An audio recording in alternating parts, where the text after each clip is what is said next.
Değerli izləyicilər, biz bu günlərdə Şəhidlər Xiyabanında yenə də təsadüfən qəhrəmanımız, polis polkovniki, Qarabağ veteranı Sadir Məmmədovla görüşdük və istədik ki, onun həyatının, zəngin həyatının bəzi qaranlıq qalmış məqamlarına toxunaq.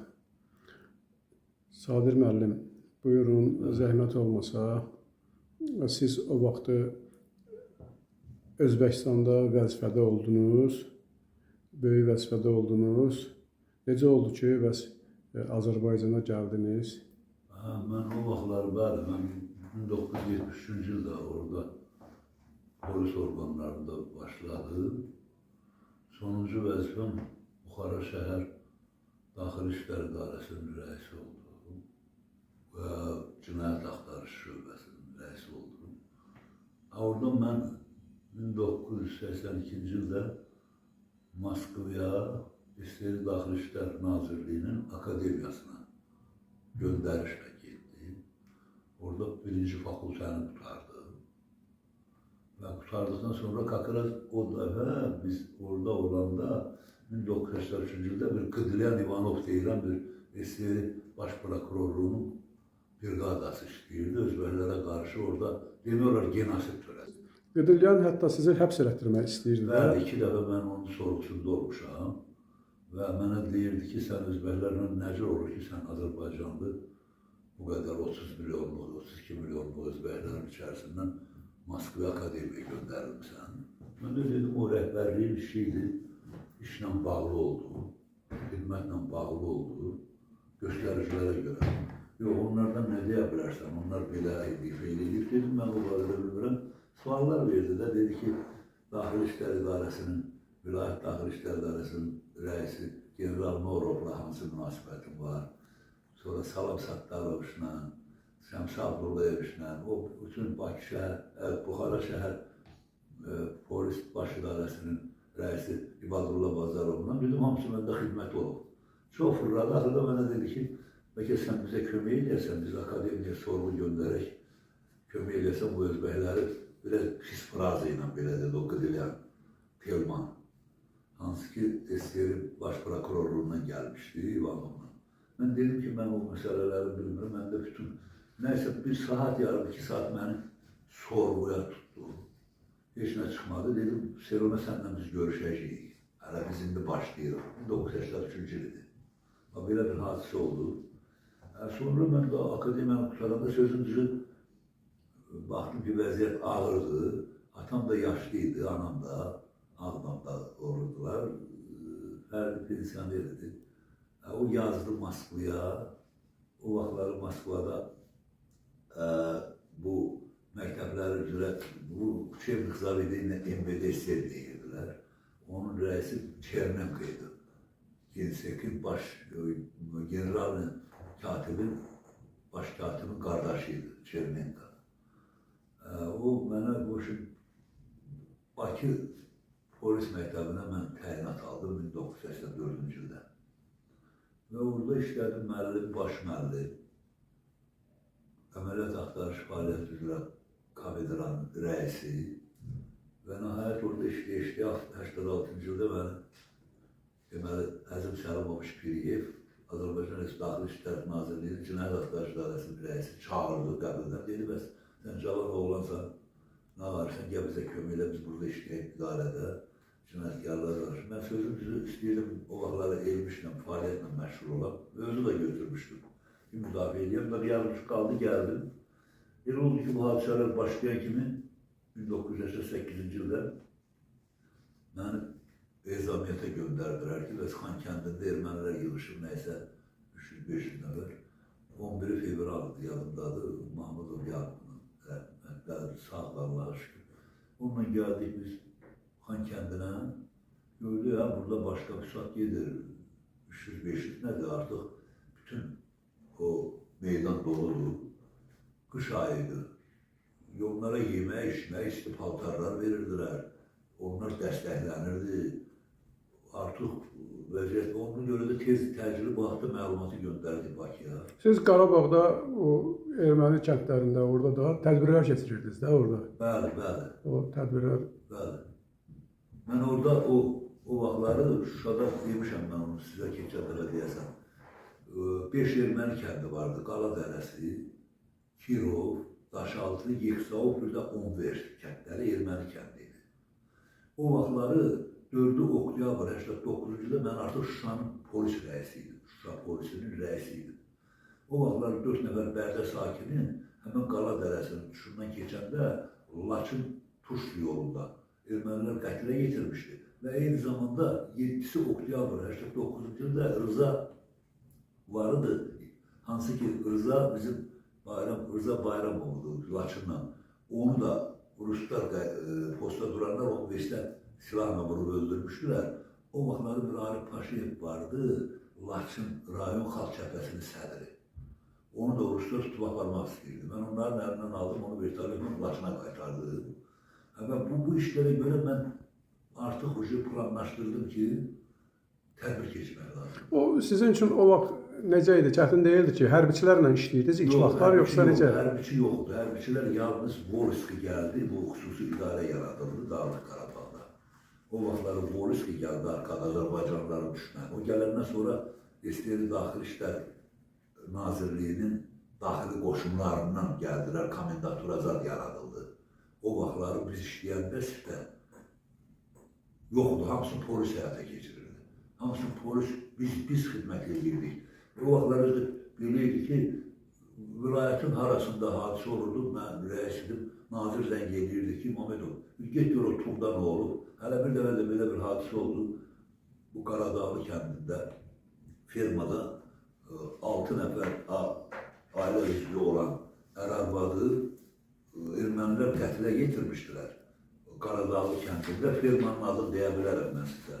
Həmin firma Qaradağlıda deməli, Vələndərli adlı firmada yaşayan və işləyən 6 nəfər şəxsi, o cümlədən Tağıyev Bakir, Şirinov İltifat, Məmmədov Tofiq, Şirinova Qaragöz, Hüseynova Səbinə, Hüseynova Məxmər adlı qətlə yetirmişdilər və orada onlar qaz balonunu açıq qoymuşdular ki, partlasın, yansın, yəni izi üçün. Halbuki Şuşanın ərazisinə aid deyildi o. Xocabəndin ərazisinə aid idi. Yəni, belə məndə çox beşərilər göndərirdilər.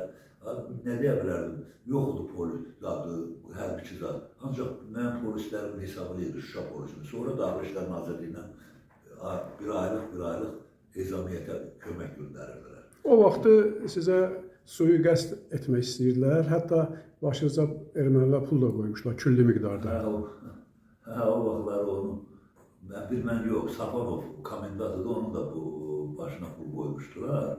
O yazıqda rast oluydu, sonra köçdü getdi Volqograda. Bəli, olubdur. Nəyə görə? O Qala Dərəsində mən məcbur oldum. Pasport rejim altında tədbir keçirdim Qala Dərəsində. O 4 bərdərinin həlakına görə, Arif Paşayev, Rızanın öldürülməsinə görə, ona görə də mən orada tədbir keçirəsi oldu. Həmən tədbir nəticəsində 28 ermənli Gorusdan gələn vertolyotda tutub hərbiçiləri cavan onu getdi Şuşaya. Vertolyotları da vardı, sağlıq onu cızırdılar. Hərbiçilərlə mən bu zadım düşdü, Volski mən istəyirdi orqandan azad elətdirək ki, niyə sən pasport rejimi keçirmirsən? Dedim, mən necə eləməliyəm? Mənim ərazimdə ölüm hadisəsi olur. Onu o vaxtları, o komenda saatına görə, vəziyyətə görə 30 sutka həbs eləmək qərarı var idi o vaxtları. Onun haradasa 7 nəfərini saxladım mən Şuşada istintaq aparmaq üçün. 21 nəfərini apardılar Həsənabada komendaturaya. Sonra da nəticəsi nə oldu? Heç nədə soruşmaq mümkün deyildi. Sənin inandırım ki, o vaxtları Moskvadan gələnlər at oynadırdılar. Volski demək olar ki, elə çalışırdı ki, Azərbaycanlıları əzsin. Xüsusi idarə var o vaxtları. Ancaq polis xidmət göstərirdi. Polis. Mən deyərdim ki, o vaxtları mənlə işləyən o polis əməkləri hamısı milli qəhrəmandır. İndi çox qəhrəmanlar var. Çoxu danışırlar, indi baxıram, görürəm ki, çünki o ərazidə o xidməti aparmaq çox çətindir. Polkovnik Ağdərə rayon Daxili İşlər Şöbəsinin polis əməkdaşları sizin əmrinizlə xəttə düzülmüşlər. Azad. Azad.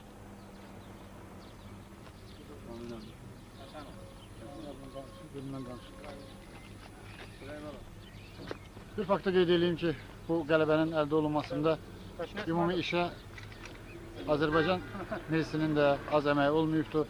Və məsələ bir fakta da deyim ki, bu erməni kəndlərin alınmasında Respublika Daxili İşlər Nazirliyinin əməkdaşları çox böyük rol oynayıblar. Bax, indi biz yenə də Marquşaban kəndindəyik. Gördüyünüz kimi milis nəfərləri hamısı toplaşıbdır burada ümumi xəttdə.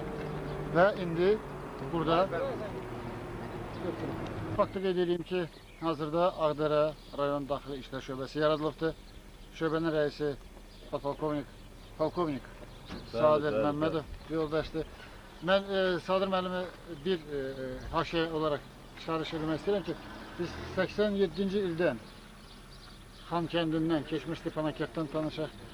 Bütün deməli müharibəni, bütün o qanlı günlərimizi indiyə qədər addımlayıb hazırda Ağdərə rayon daxili işlərinin şöbə rəisi kimi təyinatının bura alan Sadir müəllimi biz bugün həmçinin də görürsünüz paradlı formada görürük və bu da təəccüblü deyil. Çünki qələbə münasibəti ilə o indi öz dəstəsini yığdı başına və burada gördüyünüz kimi bu binanı, bax həmin bu gözəl binanı, ermənilər tərəfindən qoruyub gedən bu binanı indi Ağdərə Daxili İşlər Şöbəsi yerləşmək məqsədi ilə həmin o binaya indi baxış keçirilir. Sadir müəllim, mən bir daha sizi və sizin bütün əməkdaşlarınızı böyük qələbə münasibəti ilə təbrik edirəm. Sağ olun. Elə sizin də köməyiniz sayəsində bizim ülkəmə gəlmişik və bütün bu gördüklərimizi lentə alırıq. Bu bizim evdə tariximizdir, bizim gələcəyimizdir. Mən ümumiyyətlə bilmək istərdim ki, sizin öz fikriniz bu haqda. Nə deyə bilərsiniz? Bu qələbə necə əldə olunur, necə əldə olunur və ümumiyyətlə perspektivlər nədir? Mən qısaca olaraq onu bildirmək istəyirəm ki,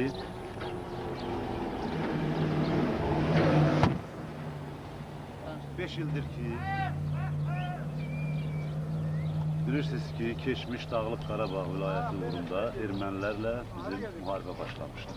Ancaq bütün buna baxmayaraq, bunun ən təəccüblüsü ondadır ki, 5 il müddətində mümkün olmayan qələbə 20 gün müddətində artıq əldə edilmişdir. Bu, əsasən bizim Milli Ordunun, Müdafiə Nazirliyinin, eləcə də Daxili İşlər Nazirliyinin ümumxalq qələbəsidir.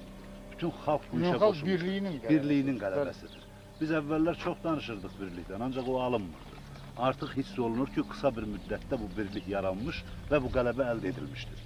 Heç vaxt, heç kimin ağlına gəlməzdi ki, biz bugün artıq Ağdərə rayonu olmuş şöbə yaradılsın. Artıq biz burada fəaliyyət göstəririk. Bu da mənim cəsurlarım. 3 gündür ki, artıq bu ərazidə yerləşirik. Bundan böyük qələbə nə ola bilər? Siz özünüz də elə bir qəhrəmansınız, əsl qəhrəmansınız, çox işlər görmüsünüz. Yəni həddən artıq o vaxtki dövr üçün çox işlər görmüsünüz. Yox, demək olar ki, o vaxtlar bax, deyim sizə bir faktı da deyim, qış ayı idi, malqara acıdı, ot yoxdu, yem yoxdu. Ağdamla danışdıq, bax Safonov orada kömək elədi bizə. Ural maşınlar vardı, hərbi maşınlar. Bir 30 dənə hərbi maşın verdi bizə. Gəldik Qərbətdən, rəhmətli Xuraman xala vardı, kolxoz sədri. Onunla danışdıq, oradan o təncər daşıdıq tuşluya ki, fermalara paylayaq, malqara qırılmasın. Mən xahiş elədim ki, bəs Gözəlovla rəhmətlik. O da Gözəlov vaxtları Sbalkomun sədri idi orada, ki, albədim. Bax, sonra orada, o hadisədən sonra, məsələn, ermənilərimiz necə bir hadisədə oldu, sui-qəsd deyirsiniz. 8 aprel 91-ci ildir, o artıq Polyanişka idi, təşkilat komitəsi. Mən bu faktları belə yadıma düşdükcə deyirəm. Gorus şəhərində bir görüş keçirildi. Bu Ermənistanla bu təşkilat komitəsinin birgə görüşü. OAZ maşınlarının hamısı da bu Xaki rəngdə, Vayen rəngdə, hamımızın da nömrəsi Rus nömrələri idi də. Yəni Azərbaycan nömrəsi vurmurduq ki, o əraziyə geçdik. Axşam qaranlıqlarında biz Gorusdan tərpəndi iclasdan sonra biraz sərhəddə vəziyyəti yaxşılaşdırmaq üçün. Elə oldu ki, mən 3-cü gəlirdim. 7-8 boğazıdır, mən haradasa 3-cü gəlirdim, 3-cü. Və mən Şuşaya çatanda Zastavanın yanından döndüm, Gözəlovla danışmışdıq, rəhmətli bir kağız vardı, onu götürəcəkdim. Mən Zastavada qalxdım Şuşaya. Sürücüye dedim ki bana sür Şuşaya gidelim. Kalondan çıktık. Gitti o da Mikail müəllim olmadı. Hiç bir dakika dayanmadık pazar başında. Mikail müəllim Bakıdadır. Düştük geldik gelende bu Manuçarov vardı katı. Kariyerini yersin. Deputat oldu sonra Manuçarov. Bunun kariyerinin yanında baktık ki Blaxotin vardı. İstəyir Daxili İşlər Nazirliyinin Daxili Qoşunların İdarə rəisiydi. Bir də İlarayonov vardı. Həmən idarənin rəis maviri. İkisi də maşının içində avtomat güllə gülləliyiklər. Sürücü tərəf qapı açıqdı. Halbuki məndən 4-cü gəlirdi, 3-cü oluşdu. Mən 3-cüdən çıxanda o 3-cünü tuturadı. Və mən rasiya ilə dərhal komendatörün əlaqə saxladım. Dedi ki, sürücü buradadır, qaçıb gəlibdi. Biz gəlirik hadisə yerinə. Sonra mənə əskərlərdən bir polis rəisi vardı. Onu biz təyin eləmişdik. O mənə dedi ki, o vaxtları sənin maşınını vurmalıydı ermənilər. Necə olub ki, səninki düşməyib, onunki düşür. O saat yadıma düşdü ki, mən Şuşaya döndüm. Şuşluk belə. Sonra Fəmər adında xanımın Xocavənddə, təndirdə, Qaradağda, çörək yaptığı yerdə təndirdə vurmuşdular. Həmən gecə 28 yanvar 91-ci il mənə Ötür Petroviçlə Palyanşa dedi ki, gedirsiniz ora, görün nədir, cəmaat toqquşma olmaq istədirlər. Yolla biz gələndə artıq bizi həmən Qarakənd, Vertolyotikanski vurmuşdular 20 noyabrda. Dumanlı hava yetişkindi. Orada mənim maşınımı kurulu kalibrinə vurdular. O az xoşbəxtlikdən heç nə olmadı. Elə həmən şəkillər də durur. Gecə ilə getdik, orada quşlar post qoydu, qaranlıq tecara görünmür. Dedi ki, jivoy heç kim yoxdur. Gecə saat 1-in yarısı qayıtdıq Təzdən Ağdama. Buradan Mütəllibov Palyanşkanı göndərdi. Palyanşka yoxu da oradan 3 ayda çıxmışdı artıq. Zülfü Hacıyevidir də. O da oranı tanıyan adam kimi gəldi. Gecə yığışdıq, səhər tezdən getdik hadisə yerinə. O vaxtları. Getdik hadisə yerinə də baxdıq. 12 dənə meyit tanınırdı tam. Hələ o vaxtları bəziləri çıxdı dedi ki, ay güya ki, Qayıbov sağdı, Əsədov sağdı, Sevandasa və gördüm yalan söhbətlər üçün gözüm öz əlimlə onları tabuda qoydum. Canlı, bəli. 3-ü papriznakam, 7-si də ekspertiz o cəsəd kimidir. Elə bir yanıb götürürdülər ekspertizə. Bilindi ki, hamısı buradadır. Sonra da getdik bunları Ağdama. Ağdamda bana 3 nəfər tapşırıq verildi. Tofiq Kərimov vardı, nazir əvəzi. Dedi ki, sən prezidentin göstərişi getməlisən, bunları aparmalısan Rusiyaya. Bana Gəncədən təyyarə ayırdılar. An-24 hərbi təyyarə. Jinkin, komendant. Minvodda düşürtdüm. Kaçerov, Daxili İşlər Nazirliyinin nümayəndəsi idi. Moskvada pasatka elədim, düşürtdüm. Bu ucu artıq noyabrın 23-24 olardı. Və axırıncı pasatkanı elədik. Nijni Novgorodda, o vaxt Gorki şəhəri idi. Kavalyov mənim rəisim. Sonra göstəriş gəldi ki, bəs sən qalmalısan. Dedilər 9 gün qalmalısan, onlar da 9 gündür adətinə.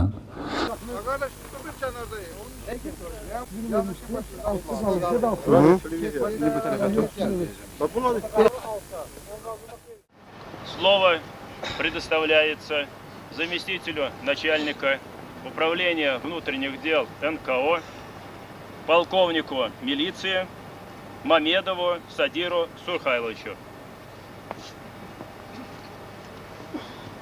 Дорогие нижегородцы, нас постигла тяжелая утрата в Нагорном Карабахе. И случилась еще одна страшная трагедия. В результате катастрофы погиб мой генерал, мой аксакал, мой наставник Владимир Владимирович Ковалев, с которым 3,5 года я работал вместе. У нас кабинеты находились против друг друга. Сколько раз он меня ночевал, всегда мечтал, чтобы это два народа примирились и кровь не лилась. Однако последним это достигло до него, что Владимир Владимирович сегодня среди нас нет. Однако Азербайджан, его все население очень прекрасно знал Владимир Владимировича, о его деятельности, как он там воевал, как он там старался примирить двух народов. Последний день он мне сказал, что, дорогой Мамедов, мы отсюда уедем, наверное, в декабре. Почему? Потому что 4 года я здесь служу, однако не вижу никакого перспективы. Несмотря на это, последние дни он был очень радостным, что у него какие-то результаты. Сколько у него воспитанников в НКО, и армян, и азербайджанцев. Вот сейчас я их тоже привез, чтобы помнить его, проводить его на последний путь. Однако, товарищи, Владимир Владимирович всегда был самым любимым руководством МВД Республики и президента Республики. Поэтому и министр внутренних дел Республики, президент послал мне передать вам самую такую скорбную, глубокую соболезнование. И всегда Владимир Владимирович будет у нас в duše и в Azərbaycan его будет помнить. Yani böyle şeyler çok oldu. Daha sen de salamat kalmışam değil mi? Ama faaliyet çok çətindir.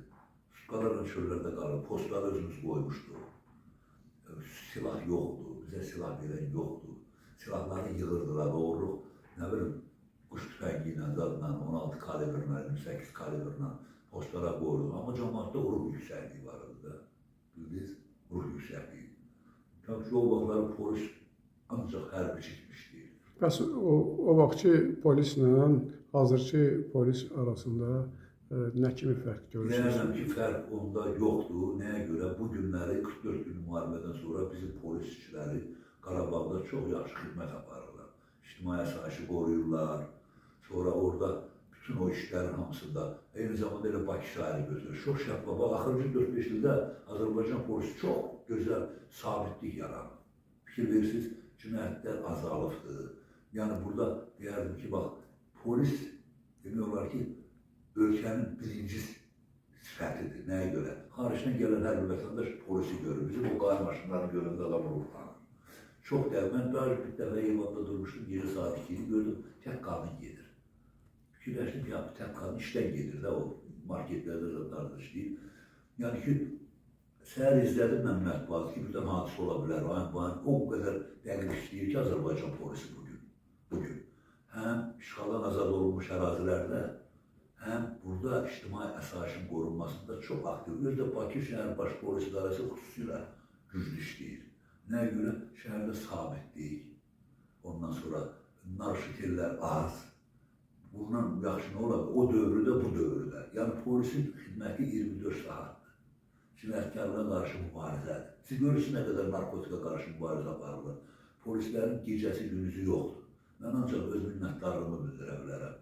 Daxili İşlər Nazirinin rəhbərliyinə və bütün qarnizona və Azərbaycan polisinə. Mən özüm bilirəm polisin işi nə deməkdir. Bundan əlavə bu günləri, hələ o vaxtlar məndə nə qədər polis əməkdaşı şəhid oldu. Bu dəfə şəhid oldu. Son hadisə yadınızdadır, bu 19 sentyabr nəyə görə başladı? Elə orada polis əməkdaşları hadisə yerinə gedəndə mina qoymuşdular da ermənilər. Bilirsiniz, bunlar çox böyük risklə. Bu günləri çox gözəl, o vaxtki dövrlə, bugünkü dövrdə heç bir fərqi yoxdur. Polisin xidməti, cinayətlərin açılmasıdır, profilaktikasıdır, qarşısının alınmasıdır. Mən deyərdim ki, ümumiyyətcə, Vilayət müəllim çox gözəl işləyir, gözəl idarə edir. Şəffafdır bugün halbuki. Bax, gəncləri qəbul edirlər polis orqanlarına. Sahib var, girsən, əgər sən təhsilin və yaxud da boyun, buxunun, hamısı uyğun gəlirsə qaydalara, birbaşa qəbul edir, elan verirlər. Nə qədər şəhid ailəsinin uşaqlarını işə götürürlər. Və bunlar hamısı qiymətləndirmədir. O vaxtki polis də artıq, deyərdim ki, bizdə texnika yoxdur, azıdır, silah yoxdur, çətin şəraitdə yaşayırdı, Sovet önəmi idi, Moskvadan idarə olurdu, əlimizi, qolumuzu bağlayırdılar. Başa düşdür, müstəqillik yox idi. Amma indi Allah'a şükür 44 günlük müharibə, 19 sentyabr bir günlük antiterror, həm ərazi bütövlüyümüzü təmin elədik, həm də suverenliyimiz bərpa oldu. Allah prezidentimizə dəyməsin, Ali Başkomandana, şəhidlərimizə Allah rəhmət eləsin, qazilərimizə can sağlıq, onların valideynləri qarşısında baş əyirik. Bunu unutmamalıyıq. Mən indi artıq tədris mərkəzində işləyirəm. Bütün bu hadisələrin hamısını gənclərə çatdırıram ki, unutqanlığa yol verməsinlər. Yəni ki, müstəqillik elə belə əldə olunmuyur. Milli lider qoyduğu proqram üzrə gedilən 20 il ərzində Qarabağ qaytarıldı. Kimin ümidi vardı? Mənə demək olar ki, qürurumuzu, qəti qələbəmizi təmin edir. Qarabağda böyük işlər görmüsünüz. Yəqin ki, nə varsa siz də Qarabağa gedəcəksiniz, ya bir dəvət alacaqsınız. Dəvət yoxdur. İndi orada birdən el adamlar görürəm, tədbirlərdir. O vaxtları Qarabağın o ərazisinə bizim o iqtisadi rayon, hansı ki, Xankəndidir, Şuşadır, Xocavənddir, ondan sonra bu tərəfdən keçdin Kəlbəcərdir, bu tərəfdən keçdin Ağdərədir. Bura heç gələ bilən yoxdur. Heç kim gələ bilmirdi. Mən dedim və mənim başımın üstündə olan o Xankənddə işləyən 12 nəfər, bir də mənim bölmələrim vardı kəndlərdə. Onun da yaradılmasını gecə dələ demişəm sizə. Bu heç kim oraya gələ bilmirdi öz başına. Bir gün də nazir mənə zəng elədi ki, təhsil naziri gəlir, o vaxtları Maarif naziri gelirdi, Lidiya Xudatoğlu'na. Qadınlarla gəlir, xahiş edirəm onu, sən Ağdamda qarşıla, şu yaparmalı. Mən də gəldim, bir uaz götürdüm, o təcili yardım uazları kimi uazlar vardı, hakimiyyətdə. Və sürücüsü onun saatları Şuşada yol polisinin rəisi İlqarım bəli. Mən bir də Sujel Volqanı götürdüm, xidməti Volqanı. Gəldim Ağdama, Lidiya Xudatoğlu'na idim, bir də bir Fərəngiz adında komsomol ikisiydi, katibidir, neydi? Bunları tuttum muazza, kadınları. Özüm oturdum Volga'da, dedim sür. Geldi əsgərlərdən keçdik, nəyə görə? Daşlayırdılar, güllə atırdılar. Mən də qorxum buydu ki, Allah uzaq eləsin, hadisə olsa, məncə o vaxtlarda ermənilər Ağa körpüsünü partlatmışdılar. Şuşayla yol tramvay əlaqə kəsilmişdi. Ağa körpüsünü partlatmışdılar. O yol gedir, Xankəndinə çatanda Malıbəyinin üstündən keçib Şuşa dolamaya tərəf. Partlatmışlar, məcburda Arinavan deyilən bir pasilkalar var onların. Oradan keçəsi olur, Xankəndinin ortasından.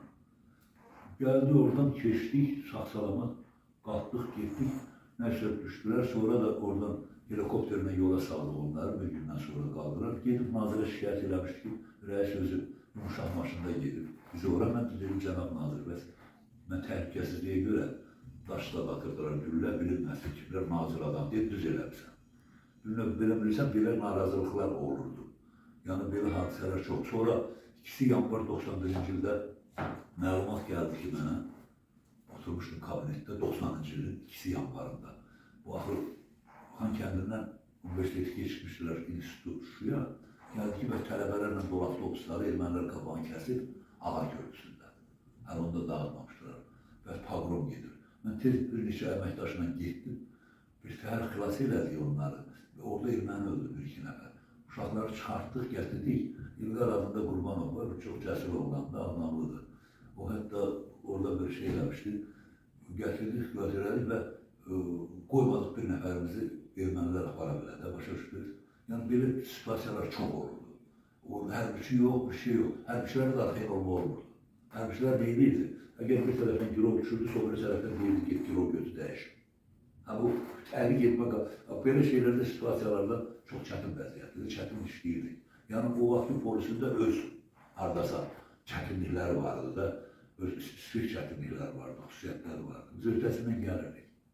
Yəni, belə polis orqanları o vaxt, mən dərdim, hamısı milli qəhrəmandı o. Məndən əməkdaşları işləyiblər, hamısı milli qəhrəman. Siz özünüz də milli qəhrəmansınız. Yox, mən elə bir olsun bu el qəhrəmanı, yox, elə. Yəni, biz sizinlə fəxr edirik. Çox sağ olun, çox sağ olun. O gün olsun ki, inşallah Qarabağda görüşək, sizdən bir müsahibə alaq Qarabağda, Ağdamda, Şuşada.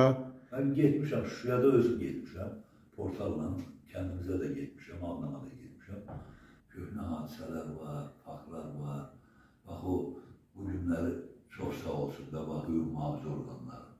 Andolsun Allah, Daxili İşlər Nazirliyinin işi məni o qədər açır, məni həvəsləndirir ki, deyirəm, kaş mən də elə bu dövrə düşür, xidmət edeyim. Neyim, 70-23. Sadir müəllim, siz onlar öz yerində bir polis zabiti kimi çox böyük işlər görmürsünüz. Elə hal-hazırda da böyük işlər görürsünüz. Siz böyük alimsiniz, hüquq elmləri üzrə fəlsəfə doktorusunuz, böyük bir universitetdə işləyirsiniz.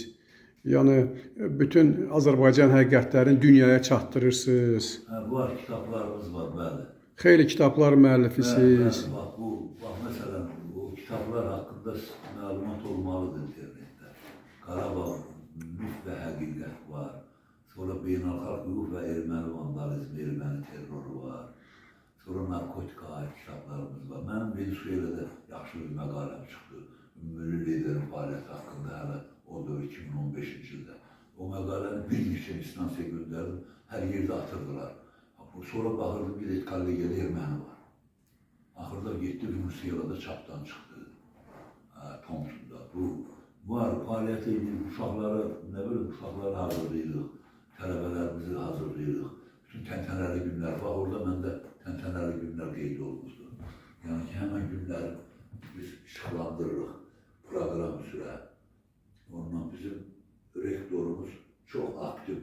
məsələlərdə